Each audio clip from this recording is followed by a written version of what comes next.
Последние новости из Туркменистана. Читайте нас в Телеграме и не забудьте подписаться. 19 марта Сердар Бердымухамедов отмечает 2 года своего президентства. Хотя наблюдатели считают, что пока фактически правит страной не он, а его отец Гурбангулы, все же некоторые изменения во внутренней и внешней политике происходят. В английском языке есть выражение low-hanging fruit, что переводится как низко висящий фрукт. Имеются в виду возможности, которые можно достичь, не прилагая особых усилий, достаточно лишь протянуть руку. В контексте Туркменистана речь идет о том, чтобы без глобальных реформ снять многочисленные санкции, которые страна наложила сама на себя. Вот 3 простых предложения, которые дадут ощутимый толчок экономике и прибавят президенту политических очков. В нынешнем году авиакомпания Туркменистан запустила новые регулярные рейсы, чем вдвое расширила географию полетов в Азию. В постковидное время туркменские пассажирские самолеты летали только в Пекин и Бангкок, а в феврале в расписании аэропорта Ашхабада появились новые рейсы в Куала-Лумпур, Малайзия и Джиду, Саудовская Аравия. В марте к ним добавятся Абу-Даби и вьетнамский Хошимин. В отношении некоторых из них наблюдатели высказывали сомнения, будут ли они востребованы. Но неожиданно они стали популярными, как у обеспеченных и не избалованных широкими туристическими возможностями туркменов, так и у иностранцев. Туркменские турфирмы быстро сориентировались и начали предлагать своим клиентам поездки в новые ставшие доступными страны. Недельные туры стоят $500 с проживанием и завтраком. При покупке билетов целой группой полет может обойтись всего в 4000 манатов в оба конца. А, например, малайцы из Куала-Лумпура стали летать через Ашхабад в Джиду для совершения умры, паломничества. Как результат, в самолетах занято 60-70% мест. При этом в Ашхабаде действует новый аэропорт, который, как недавно заметил глава государства, не используется на полную мощность. Что же можно сделать? При желании можно добиться того, что авиабилеты будут раскупаться без остатка. В первую очередь для этого можно упростить визовый режим. Например, та же Малайзия – это 29-я, по версии Всемирного банка «Экономика мира», Объединенные Арабские Эмираты – 33-я, Вьетнам – 23-я, Саудовская Аравия – 15-я. Туристы из этих стран могут приносить Туркменистану миллионы долларов в год. Подробно об упускаемом туристическом потенциале Turkmen News писал еще 5 лет назад. Туркменистан много критикуют за отказ отменять визы с соседними странами или с Россией, с которой имеют безвизовый режим все остальные страны СНГ. Но в данном случае речь несколько об ином подходе. Если отменить визы для туристов из вышеперечисленных богатых стран, а также, например, из Японии и Южной Кореи, то вряд ли кто-то оттуда тут же ринется в Туркменистан работать на стройках или ввозить запрещенные вещества. Граждане богатых азиатских государств станут налаживать бизнес, посещать туркменские достопримечательности и обеспечивать экономику страны доходами. В Туркменистане компании из Юго-Восточной Азии уже возводят крупнейшие промышленные объекты на миллиарды долларов. Иными словами, азиатский бизнес широко представлен в стране, но все эти компании работают по личному приглашению и за деньги туркменского правительства. Смягчение визовой политики могло бы стимулировать инвестиционные проекты и развивать частный бизнес. В строгом визовом режиме со всеми странами мира, может быть, была какая-то логика при первом президенте Сапар-Мурате Ниязове. На всем постсоветском пространстве был высок уровень преступности, а от остального мира еще было неясно, что ожидать. Но времена изменились. Когда Гурбангулы Бердымухамедов внезапно решил уйти с поста президента, он мотивировал это тем, что пора дать дорогу молодым. Да, на его место пришел сын, кабинет министров немного омолодился, однако в ближайшем окружении Сердара остались люди его отца и даже ставленники Ниязова, например, глава МИД Рашид Мередов. Именно он считается главным идеологом жесткого визового режима, чиновник, который занимает свой пост аж с 2001 года. Один министр пережил 2 президентов и продолжает работу при 3-м. После прихода Сердара и в МИДе произошли некоторые кадровые изменения, пришли новые люди, в том числе женщины. Однако патриарх внешнеполитического курса продолжает следовать заветам Туркменбаши.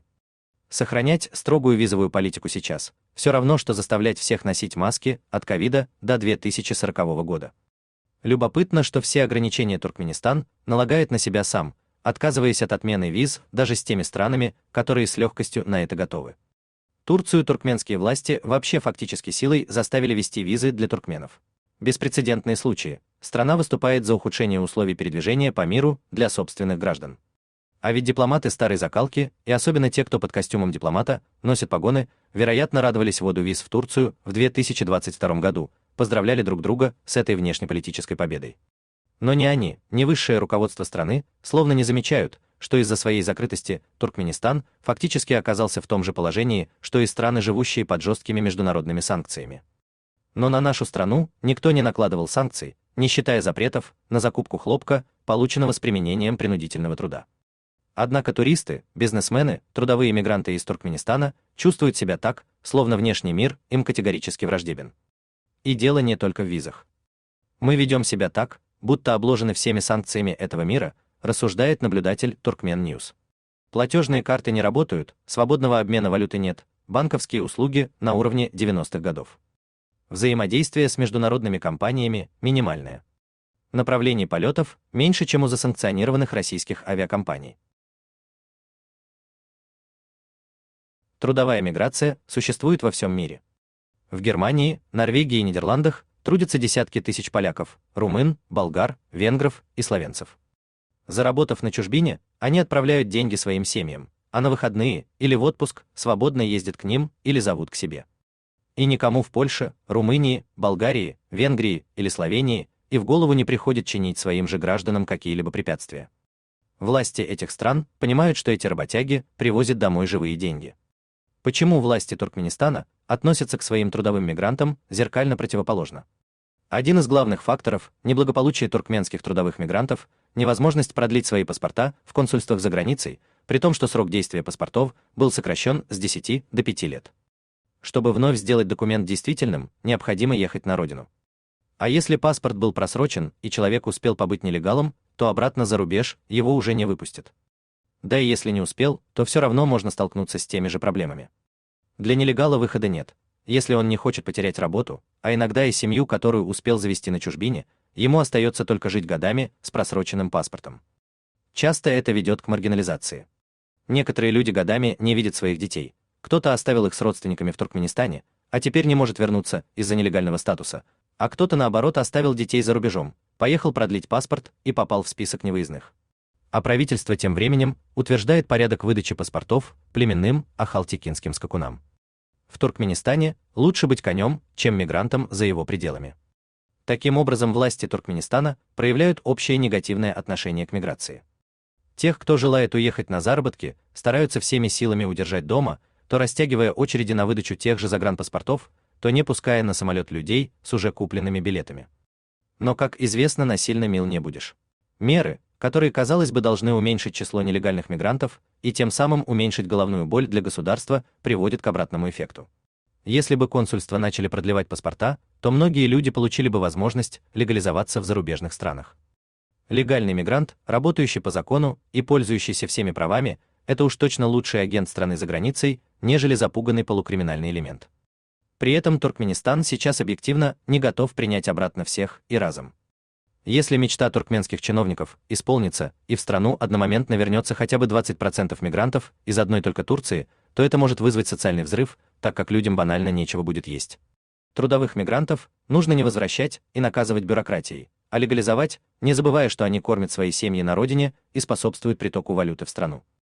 Разрешив им ездить домой без страха быть наказанными, позволив их семьям навещать их за границей, власти могут найти в них даже опору. Например, турецкая диаспора в Германии и Нидерландах очень лояльна к Реджепу Эрдогану. На прошедших в минувшем году выборах Эрдоган получил 2/3 голосов от соотечественников в Нидерландах, тогда как его соперник Кемаль Кылычдароглу всего 28%. Как известно, Туркменистан закрыт от мира не только физически, но и информационно. Когда Миредов и Бердымухамедов-старший начинали свою карьеру, интернет находился на стартовой стадии своего развития. Это была своего рода игрушка для продвинутых молодых людей, которую мнительные постсоветские политики сочли опасной. Но теперь свободный доступ к высокоскоростному интернету – необходимое условие нормального развития всех сфер экономики. Взять тот же туризм. Туркменские турагентства рекламируют свои услуги в Instagram, хотя доступа к нему официально не должно быть ни у них, ни у их потенциальных клиентов. Instagram, как и абсолютно все популярные социальные сети, в Туркменистане заблокирован. На самом деле все в стране уже поняли бессмысленность этих блокировок. Контроль над интернетом превратился в бизнес сотрудников никому не нужного ведомства управления кибербезопасности. На блокировках они делают огромные деньги, внося IP-адреса в белые списки и торгуя VPN. Иметь VPN в Туркменистане стало нормой, он есть практически у каждого. В запрещенном TikTok, YouTube и Instagram сотни тысяч роликов из Туркменистана. Риэлторы предлагают недвижимость, супермаркеты анонсируют скидки на товары, девушки делятся отзывами о маникюрщицах. В соцсетях продается недвижимость, автомобили, предлагаются различные услуги. В чем смысл блокировок, если все работает? Причина – старое заблуждение, что интернет представляет опасность. На самом деле все давно сидят в интернете, и никаких политических и иных последствий это не имеет. Даже многочисленные критические публикации о власти не приносят этой власти видимого вреда. Сами блокировщики начали торговать VPN, потому что уж они-то одними из первых поняли, что никакой опасности для государства это не представляет. Настало время просто отключить бессмысленные блокировки, не мешать людям жить и не кормить паразитов из управления кибербезопасности. Опасность для экономического развития страны и культурного развития общества представляют как раз таки они. И, кстати, тот же новый аэропорт Ашхабада смотрелся бы еще выгоднее, если бы там имелся бесплатный Wi-Fi, как, например, в аэропорту Бишкека, Тбилиси, Стамбула или Дубая. Также для туристов и бизнесменов важна возможность быстро купить гостевую сим-карту еще до выхода в город. Руководству Туркменистана нужно понять, из-за закрытого интернета у страны и ее руководства сохраняется плохая репутация. Международный бизнес сталкивается с абсурдными проблемами, в стране тормозится развитие IT, в то время как в соседних странах уже налажен даже экспорт IT-услуг. Все эти изменения можно произвести без усилий за одну неделю. Это не переход от социализма к капитализму, не искоренение коррупции или иные сложные задачи, это простейшие решения, часто направленные лишь на легализацию уже сложившегося порядка. Но экономический и политический эффект от них будет резко позитивным. До сих пор в Туркменистане царит геронтократия и наблюдается отставание по всем параметрам на 15 и более лет не только от самых развитых стран, но даже от ближайших соседей.